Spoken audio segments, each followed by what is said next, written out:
10ನೇ ತರಗತಿಯ ವಿಜ್ಞಾನ ವಿಷಯದಲ್ಲಿ 12ನೆಯ ಪಾಠ ವಿದ್ಯುತ್ ಶಕ್ತಿ ಪಾಠದ ಮೊದಲ ಭಾಗದಲ್ಲಿ ಒಟ್ಟು 20 ಬಹು ಆಯ್ಕೆ ಪ್ರಶ್ನೆಗಳನ್ನು ತಂದಿದ್ದೀವಿ. ಪರೀಕ್ಷಾ ದೃಷ್ಟಿಯಿಂದ ತುಂಬಾನೇ ಉಪಯುಕ್ತವಾಗಿರತಕ್ಕಂತ ಒಂದು ಬಹು ಆಯ್ಕೆ ಪ್ರಶ್ನೆಗಳೇ ಆಗಿದ್ದಾವೆ. ದಯಮಾಡಿ ತಾವುಗಳು ಹೊಸಬರಾಗಿದ್ರೆ ನಮ್ಮ ಚಾನೆಲ್ಗಳಾಗಿರ್ತಕ್ಕಂಥ ಸ್ಟಡಿ ವಿತ್ ಪರಶುರಾಮ್ ಮತ್ತು ಸ್ಮಾರ್ಟ್ ವರ್ಕ್ ಎರಡನ್ನೂ ಕೂಡ ಸಬ್ಸ್ಕ್ರೈಬ್ ಮಾಡಿ, ಜೊತೆಗೆ ಬೆಲ್ ಐಕಾನ್ ಅನ್ನು ಒತ್ತಿ. ಹಾಗೂ ಮುಂಬರ್ತಕ್ಕಂಥ ವಿಡಿಯೋಗಳ ನೋಟಿಫಿಕೇಶನ್ ತಮಗೆ ಸಿಗತ್ತೆ. ಹಾಗೂ ತಾವುಗಳು ನಮ್ಮ ಟೆಲಿಗ್ರಾಮ್ ಗ್ರೂಪ್ಗೆ ಬಂದು ಸೇರಿಕೊಳ್ಳಿ ಅಂತ ಹೇಳ್ತಾ ಶುರು ಮಾಡೋಣ.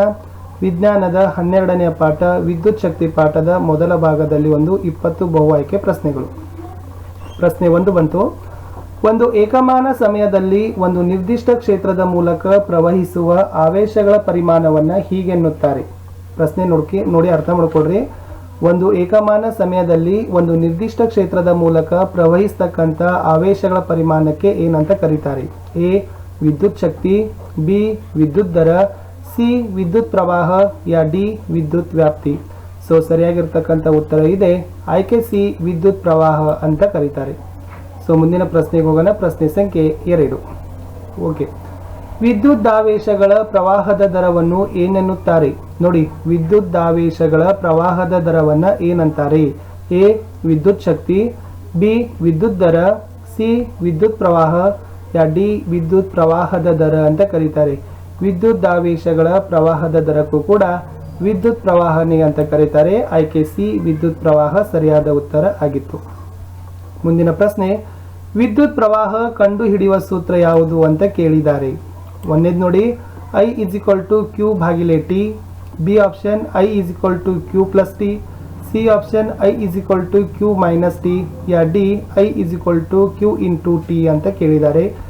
ದ ಕರೆಕ್ಟ್ ಆಪ್ಷನ್ ಏನಪ್ಪಾ ಅಂತಂದ್ರೆ option number A I = Q/T ಅಂತಕ್ಕಂಥದ್ದು. ವಿದ್ಯುತ್ ಪ್ರವಾಹವನ್ನು ಕಂಡುಹಿಡಿಯಲಿಕ್ಕೆ ಈ ಸೂತ್ರವನ್ನು ಬಳಸ್ತೀವಿ. ಪ್ರಶ್ನೆ ಸಂಖ್ಯೆ 4.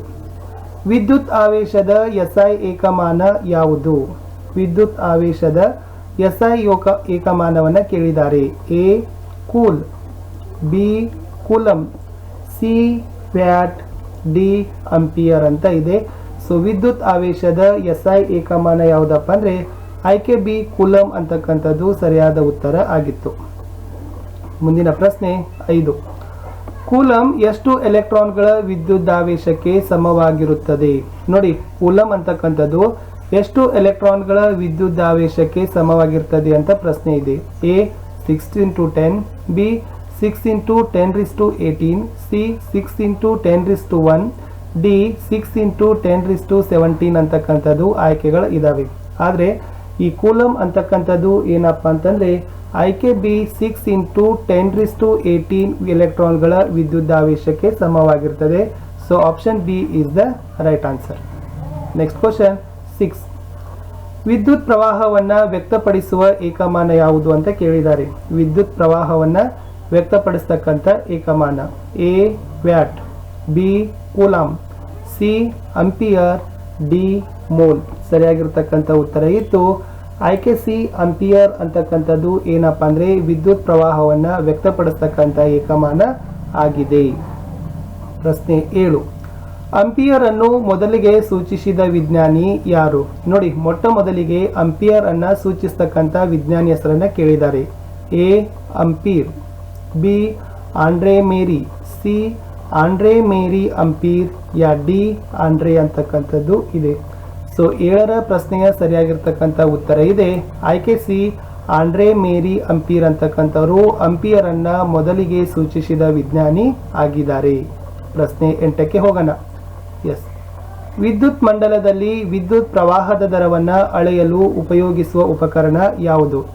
ವಿದ್ಯುತ್ ಮಂಡಲದಲ್ಲಿ ವಿದ್ಯುತ್ ಪ್ರವಾಹದ ದರವನ್ನು ಅಳೆಯಲು ಉಪಯೋಗಿಸುವ ಉಪಕರಣ ಯಾವುದು? A ammeter, B watt meter, C mole meter, D coulomb meter. 8ರ ಸರಿಯಾಗಿರ್ತಕ್ಕಂಥ ಆಯ್ಕೆ ಇದೆ ಆಯ್ಕೆ ಎ ಅಮ್ಮಿಮೀಟರ್ ಅಂತಕ್ಕಂಥದ್ದು. ಏನಪ್ಪಾ ಅಂದ್ರೆ ಅದು ವಿದ್ಯುತ್ ಮಂಡಲದಲ್ಲಿ ವಿದ್ಯುತ್ ಪ್ರವಾಹದ ದರವನ್ನು ಅಳೆಯಲಿಕ್ಕೆ ಉಪಯೋಗಿಸ್ತಕ್ಕಂಥ ಉಪಕರಣ ಆಗಿದೆ. ಪ್ರಶ್ನೆ 9. ಅಮ್ಮಿಮೀಟರ್ ಅನ್ನ ಈ ಕ್ರಮದಲ್ಲಿ ಜೋಡಿಸಿರುತ್ತಾರೆ. ಅಮ್ಮಿಮೀಟರ್ ಅನ್ನ ಯಾವ ಕ್ರಮದಲ್ಲಿ ಜೋಡಿಸಿರ್ತಾರೆ ಅಂತಕ್ಕಂಥ ಪ್ರಶ್ನೆ ಇದೆ. ಓಕೆ, ಎ ಸರಣಿ ಕ್ರಮ, ಬಿ ಓರೆ ಕ್ರಮ, ಸಿ ಸಮಾನಾಂತರ ಕ್ರಮ, ಯಾ ಡಿ ವೃತ್ತಾಕಾರದ ಕ್ರಮ. ಸೊ ಅಮ್ಮಿಮೀಟರ್ ಅನ್ನ ಏನ್ ಮಾಡಿರ್ತಾರಪ್ಪ ಅಂದ್ರೆ ಆಯ್ಕೆ ಎ ಸರಣಿ ಕ್ರಮದಲ್ಲಿ ಜೋಡಿಸಿರ್ತಾರೆ ಅಂತಕ್ಕಂಥದ್ದು. ಇದು ಕ್ರ ಆಗಬೇಕು. ಓಕೆ, ಸೊ ಸರಣಿ ಕ್ರಮದಲ್ಲಿ ಅಮ್ಮಿಮೀಟರ್ ಅನ್ನ ಜೋಡಿಸಿರ್ತಾರೆ. ಮುಂದಿನ ಪ್ರಶ್ನೆಗೆ ಹೋಗೋಣ. ಪ್ರಶ್ನೆ ಸಂಖ್ಯೆ 10. ವಿದ್ಯುತ್ ಮಂಡಲವು ಒಳಗೊಂಡಿರುವುದು. ಹಾಗಾದ್ರೆ ವಿದ್ಯುತ್ ಮಂಡಲ ಏನೆಲ್ಲ ಅಂಶಗಳನ್ನು ಒಳಗೊಂಡಿರ್ತದೆ? ಆಯ್ಕೆ ಎ ವಿದ್ಯುತ್ ಕೋಶ, ಆಯ್ಕೆ ಬಿ ವಿದ್ಯುತ್ ಬಲ್ಬ್, ಆಯ್ಕೆ ಸಿ ಅಮ್ಮಿಮೀಟರ್, ಯಾ ಡಿ ಮೇಲಿನ ಎಲ್ಲವೂ. ಸೊ 10ನೇ ಪ್ರಶ್ನೆ ಉತ್ತರ ಇದೆ ಆಯ್ಕೆ ಡಿ ಮೇಲಿನ ಎಲ್ಲವೂ ಅಂತಕ್ಕಂಥದ್ದು. ಅಂದರೆ ವಿದ್ಯುತ್ ಕೋಶ, ವಿದ್ಯುತ್ ಬಲ್ಬ್, ಅಮ್ಮಿಮೀಟರ್ ಇವೆಲ್ಲವುಗಳು ಕೂಡ ಏನಾಗದಪ್ಪ ಅಂದ್ರೆ ವಿದ್ಯುತ್ ಮಂಡಲ ಒಳಗೊಂಡಿದೆ. ಪ್ರಶ್ನೆ 11. ವಿದ್ಯುತ್ ಬಲ್ಬ್ನ ತಂತಿಯ ಮೂಲಕ 0.5 ಆಂಪಿಯರ್ ವಿದ್ಯುತ್ ಪ್ರವಾಹವು 10 ನಿಮಿಷಗಳ ಮೂಲಕ ಪ್ರವಹಿಸುತ್ತದೆ.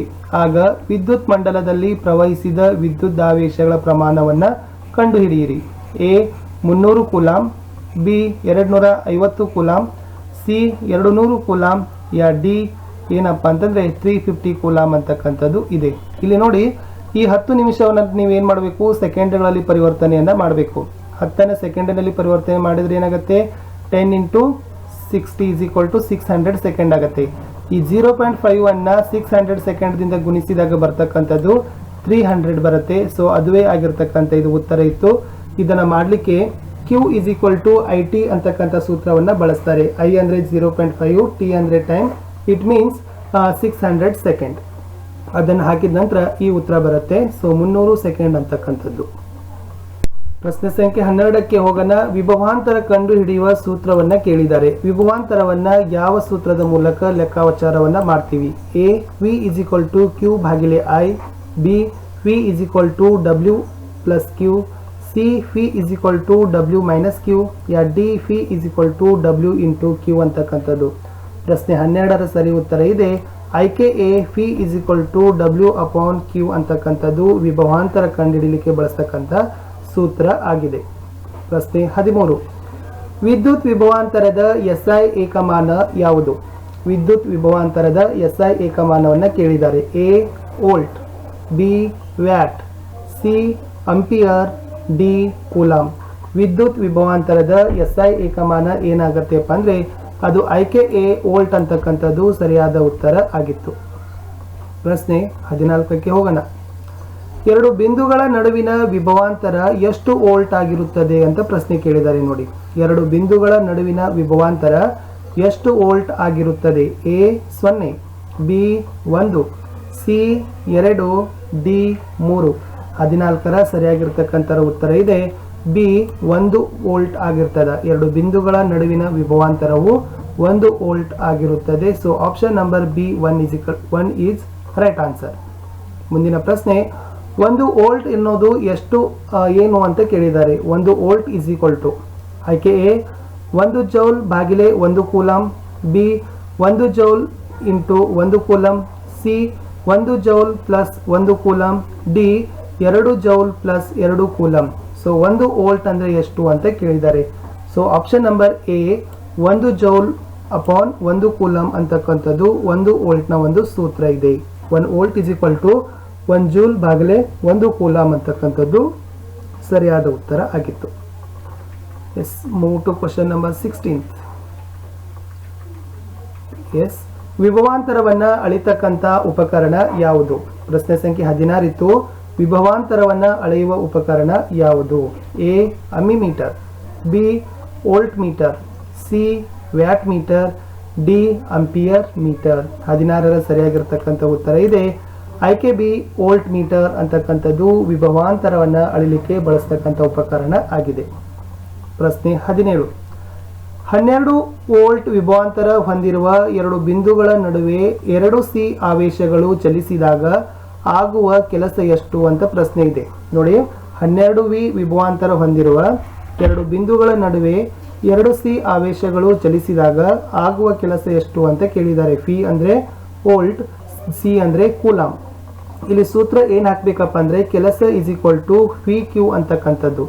ಅಂದ್ರೆ ವೋಲ್ಟ್ ಮತ್ತು ಕ್ಯೂ ಅಂತಕ್ಕಂಥದ್ದು. ಅಂದ್ರೆ ವೋಲ್ಟ್ ಇರ್ತಕ್ಕಂಥದ್ದು 12, ಕ್ಯೂ ಇರ್ತಕ್ಕಂಥದ್ದು 2. ಓಕೆ, ಸೊ 12 2 ಎಷ್ಟಪ್ಪ ಅಂದ್ರೆ 24 ಆಗತ್ತೆ. ಸೊ 17ರ ಒಂದು ಸರಿಯಾಗಿರ್ತಕ್ಕಂಥ ಉತ್ತರ ಇತ್ತು ಆಯ್ಕೆ ಸಿ 24 ಜೂಲ್ ಅಂತ ಆಗತ್ತೆ. ನೋಡಿ ಕೆಲಸವನ್ನು ಕಂಡುಹಿಡಿಬೇಕಾದ್ರೆ ಸೂತ್ರ W ಫಿ ಕ್ಯೂ.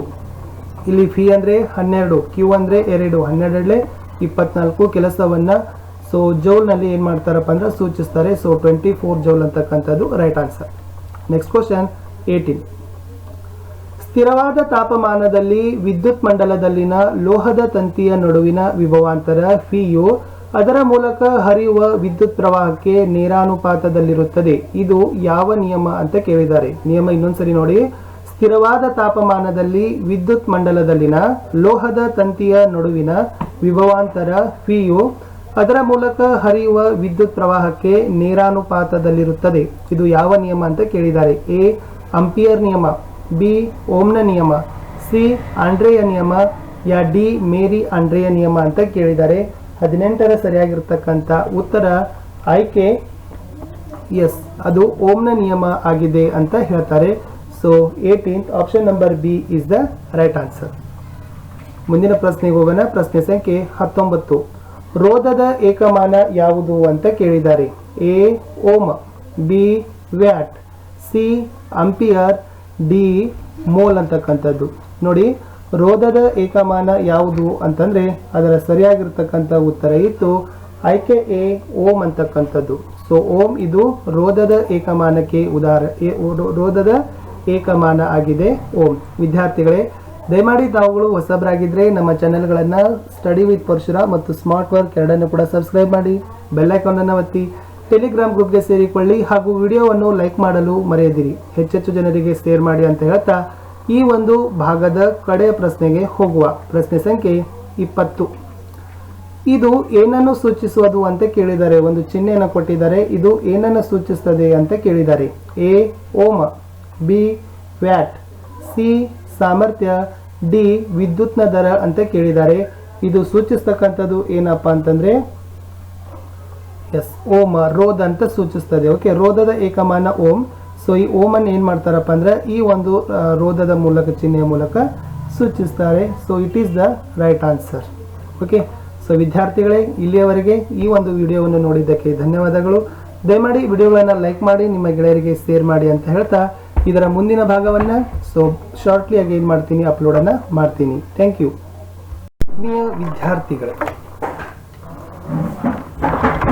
ಆತ್ಮೀಯ ವಿದ್ಯಾರ್ಥಿಗಳೇ, ತಮ್ಮೆಲ್ಲರಿಗೂ ಕೂಡ ನಿಮ್ಮದೇ ಆಗಿರ್ತಕ್ಕಂಥ ಯೂಟ್ಯೂಬ್ ಚಾನಲ್ ಸ್ಟಡಿ ವಿತ್ ಪರಶುರಾಮ್ಗೆ ಸ್ವಾಗತವನ್ನು ಕೋರ್ತೀನಿ.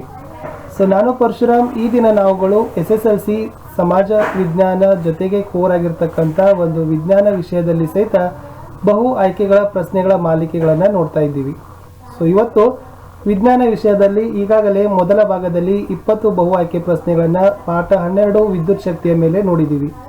ಸೊ ಇವತ್ತು ಮುಂದುವರಿದ ಭಾಗವಾಗಿ ಈ ಒಂದು ವಿಡಿಯೋದಲ್ಲಿ 22 ಪ್ರಶ್ನೆಗಳಿದ್ದಾವೆ. ಇದಾದ ನಂತರ ಈ ಪಾಠ ಮುಗೀತು. ಸೊ ಒಟ್ಟು 22 ಇದಾವೆ. ಸೊ ಒಟ್ಟು 42 ಪ್ರಶ್ನೆಗಳನ್ನು ಈ ಪಾಠದ ಮೇಲೆ ನಾವು ಸಿದ್ಧವನ್ನು ಪಡಿಸಿದ್ದೀವಿ. ತಡ ಮಾಡದೆ ಶುರು ಮಾಡೋಕ್ಕಿಂತ ಮುಂಚೆ ಹೊಸಬರಾಗಿದ್ದರೆ ದಯಮಾಡಿ ನಮ್ಮ ಚಾನೆಲ್ಗಳಾಗಿರ್ತಕ್ಕಂಥ ಸ್ಟಡಿ ವಿತ್ ಪರಶುರಾಮ್ ಹಾಗೂ ಸ್ಮಾರ್ಟ್ ವರ್ಕ್ಗಳನ್ನು ಸಬ್ಸ್ಕ್ರೈಬ್ ಮಾಡಿ, ಬೆಲ್ ಐಕಾನ್ ಒತ್ತಿ ಹಾಗೂ ಟೆಲಿಗ್ರಾಮ್ ಗ್ರೂಪ್ಗೆ ಬಂದು ಸೇರಿಕೊಳ್ಳಿ ಅಂತ ಹೇಳ್ತಾ ಸೊ ವಿದ್ಯುತ್ ಶಕ್ತಿ ಪಾಠದ 2ನೆಯ ಭಾಗದಲ್ಲಿ ಒಟ್ಟು 22 ಬಹು ಆಯ್ಕೆ ಪ್ರಶ್ನೆಗಳನ್ನು ನೋಡೋಣ. ಪ್ರಶ್ನೆ 21. ವಿದ್ಯುತ್ ವಿಭವಾಂತರ ಮೂಲವನ್ನು ಬದಲಾಯಿಸದೆ ವಿದ್ಯುತ್ ಪ್ರವಾಹವನ್ನು ರೋಧಿಸುವ ನಿಯಂತ್ರಿಸಲು ಉಪಯೋಗಿಸತಕ್ಕಂಥ ಉಪಕರಣಕ್ಕೆ ಏನಂತಾರೆ? ಪ್ರಶ್ನೆಗೆ ನೋಡಿ. ವಿದ್ಯುತ್ ವಿಭವಾಂತರ ಮೂಲವನ್ನು ಬದಲಾಯಿಸದೆ ವಿದ್ಯುತ್ ಪ್ರವಾಹವನ್ನು ನಿಯಂತ್ರಿಸಲು ಉಪಯೋಗಿಸುವ ಉಪಕರಣಕ್ಕೆ ಏನಂತಾರೆ ಅಂತ ಪ್ರಶ್ನೆ ಇದೆ. ಆಯ್ಕೆ ರೋಧ, ನಿಯಂತ್ರಣ ರೋಧ, ಪರಿವರ್ತಿತ ರೋಧ, ನಿಯಂತ್ರಿತ ರೋಧ. ಓಕೆ, ಸೊ ನೋಡಿ ಸರಿಯಾಗಿರ್ತಕ್ಕಂಥ ಉತ್ತರ ಇದೆ ಆಯ್ಕೆ ಸಿ, ಅದನ್ನ ಪರಿವರ್ತಿತ ರೋಧ ಅಂತ ಕರೀತಾರೆ. ಮುಂದಿನ ಪ್ರಶ್ನೆಗೆ ಹೋಗೋಣ. ಪ್ರಶ್ನೆ ಸಂಖ್ಯೆ 22. ವಿದ್ಯುತ್ ಮಂಡಲದಲ್ಲಿ ಅನೇಕ ಬಾರಿ ರೋಧ ಬದಲಾಯಿಸಲು ಬಳಸತಕ್ಕಂಥ ಸಾಧನ ಯಾವುದು? ವಿದ್ಯುತ್ ಮಂಡಲದಲ್ಲಿ ಅನೇಕ ಬಾರಿ ರೋಧವನ್ನು ಬದಲಾಯಿಸಲು ಬಳಸತಕ್ಕಂಥ ಸಾಧನ ಯಾವುದು? A fuse, B starter, C rheostat, D ಮೇಲಿನ ಯಾವುದು ಅಲ್ಲ. ಸರಿ ಉತ್ತರ ಇತ್ತು ರಿಯೋಸ್ಟಾಟ್ ಅಂತಕ್ಕಂಥದ್ದು. ಇದನ್ನ ವಿದ್ಯುತ್ ಮಂಡಲದಲ್ಲಿ ಅನೇಕ ಬಾರಿ ರೋಧವನ್ನು ಬದಲಾಯಿಸಲು ಬಳಸ್ತಾರೆ. ಪ್ರಶ್ನೆ 23. ಒಂದು ವಾಹಕವು ಗಣನೀಯವಾದ ರೋಧವನ್ನು ಹೊಂದಿದ್ದರೆ ಅದನ್ನ ಏನೆನ್ನುತ್ತಾರೆ? ಒಂದು ವಾಹಕವು ಗಣನೀಯವಾದ ರೋಧವನ್ನು ಹೊಂದಿದ್ದರೆ ಅದನ್ನ ಏನಂತಾರೆ? ಎ ರೋಧ ಅಧಿಕ, ಬಿ ರೋಧಕ, ಸಿ ರೋಧತ್ವ, ಡಿ ಮೇಲಿನ ಯಾವುದೂ ಅಲ್ಲ. ಸರಿ ಉತ್ತರ ಇದೆ ಆಯ್ಕೆ ಬಿ ರೋಧಕ ಅಂತ ಕರೀತಾರೆ. ಪ್ರಶ್ನೆ 24. ಹೆಚ್ಚಿನ ರೋಧವನ್ನ ಒಡ್ಡುವ ಒಂದೇ ಗಾತ್ರದ ಅವಯವವು ಎಂತಹ ವಿಧದ ವಾಹಕವಾಗಿರುತ್ತದೆ? ಕೇಳ್ಕೊಳ್ಳಿ ಪ್ರಶ್ನೆ. ಹೆಚ್ಚಿನ ರೋಧವನ್ನ ಒಡ್ಡತಕ್ಕಂಥ ಒಂದೇ ಗಾತ್ರದ ಅವಯವವನ್ನ ಎಂತಹ ವಿಧದ ವಾಹಕಗಳು ಆಗಿರ್ತವೆ? ಎ ಅತ್ಯುತ್ತಮ ವಾಹಕಗಳು, ಬಿ ಉತ್ತಮ ವಾಹಕಗಳು, ಸಿ ಕಳಪೆ ವಾಹಕಗಳು, ಡಿ ಶೂನ್ಯ ವಾಹಕಗಳು. ಸರಿಯಾದ ಉತ್ತರ ಅದನ್ನ ಕಳಪೆ ವಾಹಕಗಳು ಅಂತ ಕರೀತಾರೆ. ಪ್ರಶ್ನೆ 25. ತಂತಿಯ ಉದ್ದವನ್ನ ದ್ವಿಗುಣಗೊಳಿಸಿದಾಗ ಅಮ್ಮಿಮೀಟರ್ ಸೂಚ್ಯಂಕ ಏನಾಗಿರುತ್ತೆ? ನೋಡಿ, ತಂತಿಯ ಉದ್ದವನ್ನ ದ್ವಿಗುಣಗೊಳಿಸಿದಾಗ ಅಮ್ಮಿಮೀಟರ್ನಲ್ಲಿ ಸೂಚ್ಯಂಕ ಏನಾಗಿರುತ್ತೆ? ಎ ಅರ್ಧ, ಬಿ ಸಮ, ಸಿ ಕಡಿಮೆ, ಡಿ ಶೂನ್ಯ. ಸೊ ಅಲ್ಲಿ ಅಮ್ಮಿಮೀಟರ್ನ ಸೂಚ್ಯಂಕ ಅರ್ಧ ಆಗಿರ್ತದೆ ಯಾವಾಗ? ತಂತಿಯ ಉದ್ದವನ್ನು ನಾವು ದ್ವಿಗುಣವನ್ನಗೊಳಿಸಿದಾಗ. ಪ್ರಶ್ನೆ 26. ವಾಹಕದ ರೋಧವು ಅವಲಂಬಿಸಿರುವುದು. ಹಾಗಾದ್ರೆ ವಾಹಕದ ರೋಧ ಏನನ್ನು ಅವಲಂಬಿಸಿದೆ? ಎ ವಾಹಕದ ಉದ್ದ, ಬಿ ವಾಹಕದ ಅಡ್ಡ ಕೊಯ್ತ, ಸಿ ವಸ್ತುವಿನ ಪ್ರಾಕೃತಿಕ ಗುಣ, ಡಿ ಮೇಲಿನ ಎಲ್ಲವೂ. ಸರಿಯಾದ ಉತ್ತರ ಇದೆ ಡಿ ಮೇಲಿನ ಎಲ್ಲವೂ. ಅಂದರೆ ವಾಹಕದ ಉದ್ದ, ವಾಹಕದ ಅಡ್ಡ ಕೊಯ್ತ, ವಸ್ತುವಿನ ಪ್ರಾಕೃತಿಕ ಗುಣ ಈ ಮೂರನ್ನು ಕೂಡ ವಾಹಕದ ರೋಧ ಅವಲಂಬಿಸಿರುತ್ತೆ. 27. ಯಾವುದೇ ಏಕರೂಪಿ ಲೋಹೀಯ ವಾಹಕದ ರೋಧವು ಅದರ ಉದ್ದಕ್ಕೆ ಡ್ಯಾಶ್ ಅನುಪಾತದಲ್ಲಿರುತ್ತದೆ? ಯಾವುದೇ ಒಂದು ಏಕರೂಪಿಯ ಲೋಹೀಯ ವಾಹಕದ ರೋಧ ಅದರ ಉದ್ದಕ್ಕೆ ಯಾವ ಅನುಪಾತದಲ್ಲಿರುತ್ತೆ ಅಂತ ಪ್ರಶ್ನೆ ಇತ್ತು. ಎ ಸಮ ಅನುಪಾತ, ಬಿ ವಿಲೋಮ ಅನುಪಾತ, ಸಿ ನೇರ ಅನುಪಾತ, ಡಿ ಶೂನ್ಯ ಅನುಪಾತ. ಉತ್ತರ ಇತ್ತು ಅದು ನೇರ ಅನುಪಾತದಲ್ಲಿ ಇರುತ್ತೆ. ಪ್ರಶ್ನೆ 28. ಯಾವುದೇ ಏಕರೂಪ ಲೋಹೀಯ ವಾಹಕದ ರೋಧವು ಅದರ ಅಡ್ಡ ಕೊಯ್ತಕ್ಕೆ ಯಾವ ಅನುಪಾತದಲ್ಲಿ ಇರುತ್ತೆ? ಯಾವುದೇ ಏಕರೂಪ ಲೋಹೀಯ ವಾಹಕದ ರೋಧವು ಅದರ ಅಡ್ಡ ಕೊಯ್ತದ ಯಾವ ಅನುಪಾತದಲ್ಲಿರುತ್ತೆ? ಎ ನೇರ, ಬಿ ಶೂನ್ಯ, ಸಿ ವಿಲೋಮ, ಡಿ ಯಾವುದೂ ಅಲ್ಲ. ಸೊ ಅದು ವಿಲೋಮ ಅನುಪಾತದಲ್ಲಿರುತ್ತೆ. ಸಿ ವಿಲೋಮ ಅಂತಕ್ಕಂಥದ್ದು ಸರಿ ಉತ್ತರ ಇತ್ತು. ಪ್ರಶ್ನೆ 29. ರೋಧಶೀಲತೆಯ ಅಂತಾರಾಷ್ಟ್ರೀಯ ಏಕಮಾನ ಯಾವುದು? ಸೊ ರೋಧಶೀಲತೆಯ ಅಂತಾರಾಷ್ಟ್ರೀಯ ಏಕಮಾನವನ್ನು ಹೇಳಬೇಕು. A ohm, B ohm meter, C meter ಯಾ ಡಿ ಉಮ್ಮನ್. ಸೊ ರೋಧಶೀಲತೆಯ ಅಂತಾರಾಷ್ಟ್ರೀಯ ಏಕಮಾನ ಅದು ಓಮ್ ಮೀಟರ್ ಆಗಿರುತ್ತೆ. B is the correct option. ಪ್ರಶ್ನೆ 30. ಲೋಹಗಳು ಮತ್ತು ಮಿಶ್ರ ಲೋಹಗಳ ರೋಧಶೀಲತೆಯ ವ್ಯಾಪ್ತಿ ಎಷ್ಟಿರುತ್ತೆ? 10⁻⁴ ರಿಂದ 10⁻⁻6 ಓಮ್ ಮೀಟರ್, 10⁻⁸ ರಿಂದ 10⁻⁻6 ಓಮ್ ಮೀಟರ್, ಸಿ 10⁻⁸ ರಿಂದ 10⁻⁻10 ಓಮ್ ಮೀಟರ್. ಮೇಲಿನ ಯಾವುದು ಅಲ್ಲ. ಸರಿ ಉತ್ತರ ಇದೆ 10⁻⁸ ರಿಂದ 10⁻⁻6 ಓಮ್ ಮೀಟರ್ ಲೋಹ ಮತ್ತು ಮಿಶ್ರ ಲೋಹಗಳ ರೋಧಶೀಲತೆಯ ವ್ಯಾಪ್ತಿ ಆಗಿರುತ್ತೆ. 31. ವಿದ್ಯುತ್ ಬಲ್ಬ್ನಲ್ಲಿ ಬಳಸಿರುವ ತಂತಿ ಯಾವುದು? A nichrome, B tungsten, C argon, D ತಾಮ್ರ. ವಿದ್ಯುತ್ ಬಲ್ಬ್ನಲ್ಲಿ ಟಂಗ್ಸ್ಟನ್ ಅಂತಕ್ಕಂಥ ತಂತಿಯನ್ನ ಬಳಕೆ ಮಾಡಿರ್ತಾರೆ. ಪ್ರಶ್ನೆ 32. ವಿದ್ಯುತ್ ಇಸ್ತ್ರಿ ಪೆಟ್ಟಿಗೆ, ವಿದ್ಯುತ್ ಹೀಟರ್ಗಳು ಈ ತತ್ವವನ್ನು ಆಧರಿಸಿ ತಯಾರಿಸಿರ್ತಾರೆ. ನೋಡಿ, ವಿದ್ಯುತ್ ಇಸ್ತ್ರಿ ಪೆಟ್ಟಿಗೆ ಆಗಿರ್ಬೋದು ಅಥವಾ ವಿದ್ಯುತ್ನ ಹೀಟರ್ಗಳು ಯಾವ ತತ್ವವನ್ನು ಆಧರಿಸಿ ತಯಾರಿಸಿರ್ತಾರೆ? ಎ ಉಷ್ಣ ಪರಿಣಾಮ, ಬಿ ವಿದ್ಯುತ್ ಪರಿಣಾಮ, ಸಿ ವಿದ್ಯುತ್ ಪ್ರವಾಹದ ಉಷ್ಣೋತ್ಪಾದನಾ ಪರಿಣಾಮ, ಡಿ ಮೇಲಿನ ಯಾವುದೂ ಅಲ್ಲ. ಸೊ ವಿದ್ಯುತ್ ಇಸ್ತ್ರಿ ಪೆಟ್ಟಿಗೆ ಆಗಿರ್ಬೋದು ಅಥವಾ ವಿದ್ಯುತ್ ಹೀಟರ್ಗಳನ್ನು ವಿದ್ಯುತ್ ಪ್ರವಾಹದ ಉಷ್ಣೋತ್ಪಾದನಾ ಪರಿಣಾಮದ ನಿಯಮದ ಮೇಲೆ ತಯಾರಿಸಿರ್ತಾರೆ. ಪ್ರಶ್ನೆ 33. ಪ್ರಬಲವಾದ ಹಾಗೂ ಹೆಚ್ಚಿನ ದ್ರವಣ ಬಿಂದುವನ್ನು ಹೊಂದಿರತಕ್ಕಂಥ ಲೋಹ ಯಾವುದು? ಎ ಚಿನ್ನ, ಬಿ ತಾಮ್ರ, ಸಿ ಟಂಗ್ಸ್ಟನ್, ಡಿ ಕಬ್ಬಿಣ. ಸರಿಯಾದ ಉತ್ತರ ಇತ್ತು ಸಿ ಟಂಗ್ಸ್ಟನ್. ಇದು ಹೆಚ್ಚಿನ ಪ್ರಬಲವಾಗಿದೆ ಮತ್ತು ಹೆಚ್ಚು ದ್ರವಣ ಬಿಂದುವನ್ನು ಹೊಂದಿದೆ. ಪ್ರಶ್ನೆ 34. ತಂತಿಯ ದೀರ್ಘಕಾಲ ಬಾಳಿಕೆಗಾಗಿ ಬಲ್ಬ್ಗಳಲ್ಲಿ ತುಂಬಿರ್ತಕ್ಕಂಥ ಅನಿಲ. ನೋಡಿ, ಆ ತಂತಿಯ ದೀರ್ಘಕಾಲ ಬಾಳಿಕೆಗಾಗಿ ಯಾವ ಅನಿಲಗಳನ್ನ ವಿದ್ಯುತ್ ಬಲ್ಬ್ನಲ್ಲಿ ತುಂಬಿರ್ತಾರೆ? A nitrogen, B argon, C ಮೇಲಿನ ಎರಡು, ಡಿ ಮೇಲಿನ ಯಾವುದೂ ಅಲ್ಲ. ಸೊ ಉತ್ತರ ಇದೆ ಮೇಲಿನ ಎರಡು, ಅಂದರೆ ನೈಟ್ರೋಜನ್ ಮತ್ತು ಆರ್ಗಾನ್ ಎರಡನ್ನು ಕೂಡ ಆ ತಂತಿಯ ದೀರ್ಘಕಾಲ ಬಾಳಿಕೆಗಾಗಿ ವಿದ್ಯುತ್ ಬಲ್ಬ್ಗಳಲ್ಲಿ ತುಂಬಿರ್ತಾರೆ. ಪ್ರಶ್ನೆ 35. ವಿದ್ಯುತ್ ಪ್ರವಾಹದ ಮಂಡಲದಲ್ಲಿನ ಉಪಕರಣಗಳನ್ನು ರಕ್ಷಿಸುವುದು ಯಾವುದು? ವಿದ್ಯುತ್ ಪ್ರವಾಹದ ಮಂಡಲದಲ್ಲಿ ಆ ಉಪಕರಣಗಳನ್ನು ರಕ್ಷಿಸಲಿಕ್ಕೆ ಏನನ್ನ ಬಳಸಿರ್ತಾರೆ? ಎ ಫ್ಯೂಸ್, ಬಿ ವಿದ್ಯುತ್ ತಂತಿ, C plug, D starter. So ವಿದ್ಯುತ್ ಪ್ರವಾಹದ ಮಂಡಲದಲ್ಲಿ ಉಪಕರಣಗಳನ್ನು ಸಂರಕ್ಷಣೆಯನ್ನ ಮಾಡಲಿಕ್ಕೆ ಫ್ಯೂಸ್ಗಳನ್ನು ಬಳಸ್ತಾರೆ. A fuse is the correct option. 36. ಕೆಲಸ ಮಾಡುವ ದರವನ್ನು ಏನೆನ್ನುತ್ತಾರೆ? ಕೆಲಸ ಮಾಡ್ತಕ್ಕಂಥ ದರಕ್ಕೆ ಏನಂತಾರೆ? ಎ ಕೆಲಸ, ಬಿ ಶಕ್ತಿ, ಸಿ ದರ, ಡಿ ಸಾಮರ್ಥ್ಯ. ಸೊ ಕೆಲಸ ಮಾಡ್ತಕ್ಕಂಥ ದರಕ್ಕೆ ಏನಂತಾರೆ ಅಂದರೆ ಸಾಮರ್ಥ್ಯ ಅಂತ ಕರೀತಾರೆ. D is the correct option. 37. ವಿದ್ಯುತ್ ಸಾಮರ್ಥ್ಯ ಕಂಡುಹಿಡಿಯುವ ಸೂತ್ರ ಯಾವುದು? A P is equal to V I, B P is equal to V minus A I, C P is equal to V plus I, ಯಾ D P is equal to V upon I. ವಿದ್ಯುತ್ ಸಾಮರ್ಥ್ಯವನ್ನು ಕಂಡುಹಿಡಿಬೇಕಾದ್ರೆ P is equal to V I ಅಂತಕ್ಕಂಥ ಸೂತ್ರವನ್ನು ಬಳಸ್ತೀವಿ. ಪ್ರಶ್ನೆ 38. ವಿದ್ಯುತ್ ಶಕ್ತಿಯ ವ್ಯಾವಹಾರಿಕ ಏಕಮಾನ ಯಾವುದು?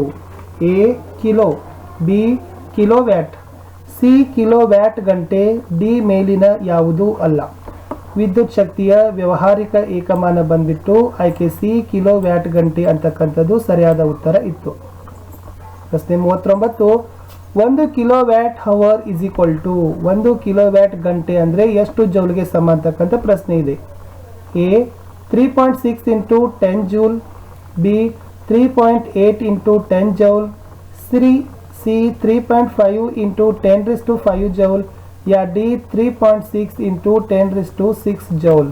ಸೊ ಸರಿ ಉತ್ತರ ಇದೆ 3.6 ಇಂಟು 10⁶ ಜೌಲ್ ಅಂತಕ್ಕಂಥದ್ದು 1 ಕಿಲೋವ್ಯಾಟ್ ಹವರ್ಗೆ ಸಮವಾಗಿದೆ ಅಂತ ಹೇಳ್ತಾರೆ. ಪ್ರಶ್ನೆ 40. ವಿದ್ಯುತ್ ಸಾಮರ್ಥ್ಯದ ಏಕಮಾನ ಯಾವುದು ಅಂತಕ್ಕಂಥ ಪ್ರಶ್ನೆ ಇದೆ. ಎ ಸಾಮರ್ಥ್ಯ, ಬಿ ವ್ಯಾಟ್, ಸಿ ಸಾಮರ್ಥ್ಯದ ದರ, ಡಿ ವಿದ್ಯುತ್ ದರ. ವಿದ್ಯುತ್ ಸಾಮರ್ಥ್ಯದ ಏಕಮಾನ ಅದನ್ನು ವ್ಯಾಟ್ ಅಂತ ಕರೀತಾರೆ. ಮುಂದಿನ ಪ್ರಶ್ನೆ 41. ಹಲವು ರೋಧಕಗಳ ಸಮಾನ ರೋಧವು ಪ್ರತಿರೋಧಕಗಳ ರೋಧದ ಒಟ್ಟು ಮೊತ್ತಕ್ಕೆ ಸಮವಾಗಿರುವುದು ಯಾವ ಜೋಡಣೆ ಕ್ರಮದಲ್ಲಿ ಕಂಡುಬರುತ್ತದೆ? ನೋಡಿ, ಹಲವು ರೋಧಕಗಳ ಸಮಾನ ರೋಧವು ಪ್ರತಿರೋಧಕಗಳ ರೋಧದ ಒಟ್ಟು ಮೊತ್ತಕ್ಕೆ ಸಮವಾಗಿರುವುದು ಯಾವ ಜೋಡಣೆ ಕ್ರಮದಲ್ಲಿ ಕಂಡುಬರ್ತದೆ? ಎ ನೇರ ಜೋಡಣೆ, ಬಿ ಸರಣಿ ಜೋಡಣೆ, ಸಿ ಸಮಾಂತರ ಜೋಡಣೆ, ಡಿ ತಟಸ್ಥ ಜೋಡಣೆ. ಅದು ಸರಣಿ ಜೋಡಣೆ ಕ್ರಮದಲ್ಲಿ ನಾವೇನು ಮಾಡ್ತೀವಪ್ಪ ಅಂದರೆ ಕಾಣ್ತೀವಿ. ಏನು, ಹಲವು ರೋಧಕಗಳು ಸಮಾನ ರೋಧ ಹೊಂದಿರ್ತವೆ, ಪ್ರತಿರೋಧಕಗಳ ರೋಧ ಒಟ್ಟು ಮೊತ್ತಕ್ಕೆ ಸಮವಾಗಿರ್ತದೆ. ಈ ಒಂದು ಭಾಗದ ಹಾಗೂ ಪಾಠದ ಕಡೆಯ ಪ್ರಶ್ನೆಗೆ ಹೋಗೋಕ್ಕಿಂತ ಮುಂಚೆ ವಿದ್ಯಾರ್ಥಿಗಳೇ ದಯಮಾಡಿ ತಾವುಗಳು ನಮ್ಮ ಚಾನಲ್ ಆಗಿರ್ತಕ್ಕಂಥ ಸ್ಟಡಿ ವಿತ್ ಪರಶುರಾಮ್ ಹಾಗೂ ಸ್ಮಾರ್ಟ್ ವರ್ಕ್ಗಳನ್ನು ಸಬ್ಸ್ಕ್ರೈಬ್ ಮಾಡಿ ಬೆಲ್ ಐಕಾನ್ ಅನ್ನು ಒತ್ತಿ ನಮ್ಮ ಟೆಲಿಗ್ರಾಮ್ ಗ್ರೂಪ್ಗೆ ಬಂದು ಸೇರಿಕೊಳ್ಳಿ ಅಂತ ಹೇಳ್ತಾ ಈ ಪಾಠದ ಈ ಭಾಗದ ಲಾಸ್ಟ್ ಕ್ವಶನ್ ಇಟ್ ಮೀನ್ಸ್ ಕೊನೆಯ ಪ್ರಶ್ನೆಗೆ ಹೋಗೋಣ. ಪ್ರಶ್ನೆ 42. ರೋಧಕದಲ್ಲಿ ವ್ಯಯವಾದ ವಿದ್ಯುತ್ ಶಕ್ತಿಯನ್ನ ವ್ಯಕ್ತಪಡಿಸತಕ್ಕಂಥ ಕ್ರಮ ಯಾವುದು? A W is equal to V into I into T, B W is equal to V into T, C W is equal to V into T, ಯಾ D W is equal to V into T. So ರೋಧಕದಲ್ಲಿ ವ್ಯಯವಾಗಿರ್ತಕ್ಕಂಥ ವಿದ್ಯುತ್ ಶಕ್ತಿಯನ್ನು ನಾವು ವ್ಯಕ್ತಪಡಿಸಲಿಕ್ಕೆ ಆಯ್ಕೆ A W is equal to V into I into T ಅಂತಕ್ಕಂಥ ಸೂತ್ರವನ್ನು ಬಳಸ್ತೀವಿ. ವಿದ್ಯಾರ್ಥಿಗಳೇ, ತುಂಬಾನೇ ಉಪಯುಕ್ತವಾಗಿರ್ತಕ್ಕಂಥ ಹಾಗೂ ಮೋಸ್ಟ್ ಲೈಕ್ಲಿ ಆಗಿರ್ತಕ್ಕಂಥ ಮಲ್ಟಿಪಲ್ ಚಾಯ್ಸ್ ಕ್ವಶನ್ಸ್ಗಳನ್ನೇ ನಿಮ್ಮ ಜೊತೆ ಸೇರನ್ನ ಮಾಡಿದ್ದೀನಿ. ವಿದ್ಯುತ್ ಶಕ್ತಿ ಈ ಪಾಠದಲ್ಲಿ 2ನೆಯ ಭಾಗದಲ್ಲಿ 22 ಬಹು ಆಯ್ಕೆ ಪ್ರಶ್ನೆಗಳು. ಇದರ ಮುಂದಿನ ಭಾಗಗಳನ್ನು ಶಾರ್ಟ್ಲಿ ಆಗಿ ಅಪ್ಲೋಡ್ ಮಾಡ್ತೀವಿ. ದಯಮಾಡಿ ವಿಡಿಯೋಗಳನ್ನು ಲೈಕ್ ಮಾಡಿ ನಿಮ್ಮ ಫ್ರೆಂಡ್ ಸರ್ಕಲ್ಗೆ ಶೇರ್ ಮಾಡಲು ಮರೆಯದಿರಿ.